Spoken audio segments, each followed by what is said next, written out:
The confirmed cases have crossed 5 lakh. The world's biggest cities are shut. Stock markets are in free fall. The Wuhan virus has triggered an unprecedented crisis in human history. The sheer scale of it is unnerving. One virus has disrupted the whole world. And this leads us to a question. Is the Wuhan virus the world's biggest intelligence failure? Did no one see it coming? Were these countries too complacent? By the time the world swung into action, the virus had already crossed most borders. And now everyone is playing catch-up. Well, almost everyone. There is one country that seems to have an edge right now. The home country of the Wuhan virus, that is China. There is no doubt that China was hit for weeks, that Chinese people suffered. But now China says it has contained the threat. So it's closing down borders and opening up businesses. Fewer cases are being reported. Factories are up and running again. Businesses will take time to revive, but they have made a start. Companies are being encouraged to make coronavirus supplies. They're making equipment other countries might need to fight the outbreak. Gloves, masks, personal protection equipment, even ventilators. So first China put the world in ICU, and now it is selling them ventilators. Is China profiting from this outbreak? As I said, the people of China have gone through unspeakable misery. Thousands have died, they've suffered. But big business and the government now stands to gain in China. And if this sounds too sinister a plot, look at this.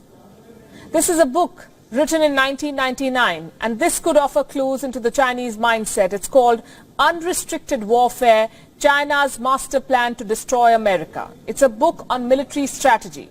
It was written by two Chinese generals, Qiao Liang and Wang Xiangzu. The book makes an argument. It says that China cannot defeat America in a direct military confrontation, but it can leverage its economic prowess to leave the Americans behind. Now, the book's assessment has some eerie similarities with the present situation. It is being quoted by conspiracy theorists. They claim that amid this coronavirus crisis, Beijing is executing its world domination plan. On this show, we do not go by conspiracy theories to make our assessments, so we set out to look for the facts. What we found was most interesting, and we have that for you tonight. Let's first talk about the situation in China. What is happening in China right now? Restaurants, zoos, even the Great Wall is open to tourists. Not foreign tourists, because they may bring back the virus, but the Chinese are out and about. As we say in television, they're moving towards normalcy.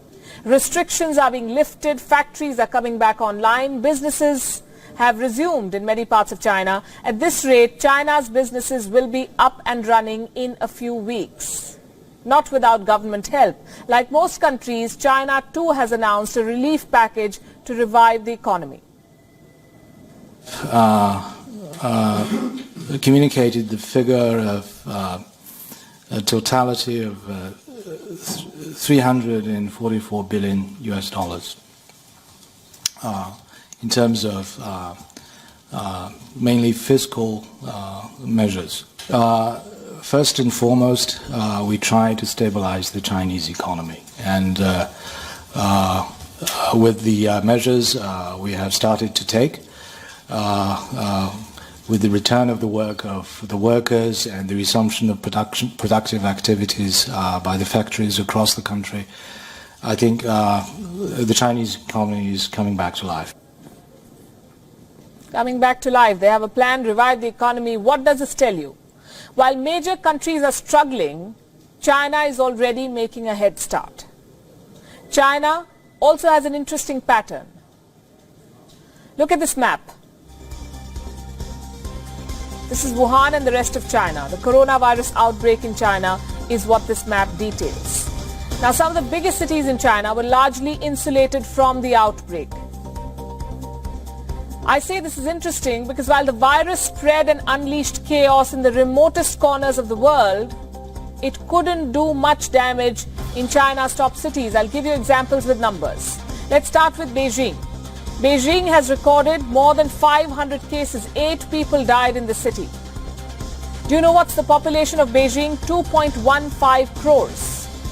Shanghai reported 468 cases with 5 deaths. Shanghai has a population of 2.4 crores. Among the 10 most densely populated cities in the world, only 5 deaths, less than 500 cases. The point I'm making is that China's financial hubs have largely emerged unscathed from this crisis. They can bounce back quickly. They're boosting business by creating opportunities. What does the world need right now? Personal protection equipment, masks, they're in short supply. Guess who's filling the gap? Chinese companies already at work to supply to the world. According to a report, almost 9,000 new manufacturers started producing masks in China this year. They began business in the first 2 months of 2020. China's daily mask production has crossed 116 million now. Many companies have overseas orders. They're selling outside China. One of the biggest companies is Dawn Polymer. This is a Chinese company. It supplies the fabrics used to make masks. Dawn Polymer has a 40% market share in China. And the value of its shares, the company's shares, has shot up by, listen to this, 417% since January. 417% in 3 months. The holdings of the company's founders now stand at a whopping $1.9 billion. The coronavirus crisis has only meant good news for their business. Here's another example of China creating opportunities from the crisis. Buying out distressed assets. Case in point, Australia. The Scott Morrison government is worried about Chinese companies taking over Australian businesses.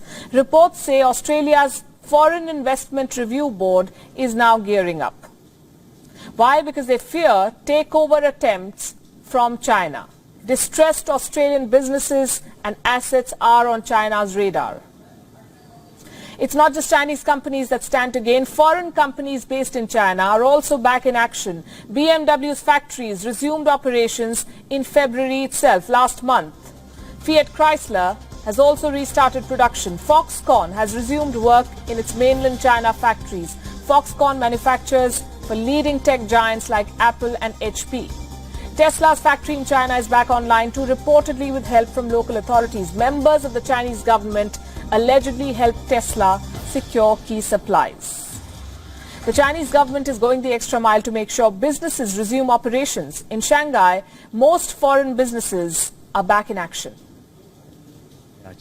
All foreign-funded enterprises have resumed operation, with an 80% employee return rate and a 70% business resumption rate. The overall situation is steadily improving. So while it sounds crass to say that a company or a country profits from a pandemic, these are the bitter facts. China exported a virus to the world. Now the world is sick and China is selling them the balm. And while the world tries to heal, China is already up and running.